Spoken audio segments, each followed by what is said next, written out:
இந்த போதைப் பொருள் நடமாட்டத்தை வேரோட பிடுங்கி எறியணும்.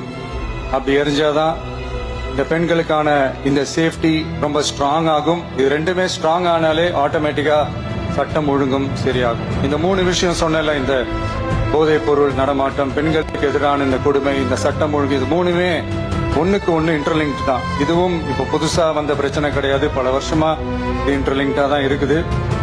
இந்த பெண் குழந்தைகளுக்கான இந்த பாதுகாப்பு இது வெறும் சட்டம் ஒழுங்கு சம்பந்தப்பட்டது மட்டும்தானா அப்படின்னு கேட்டீங்கன்னா இல்ல. இது சமூக ஒழுங்கும் சம்பந்தப்பட்டிருக்கு. சமூக ஒழுகல தனி மனித ஒழுங்கும் சம்பந்தப்பட்டிருக்கு.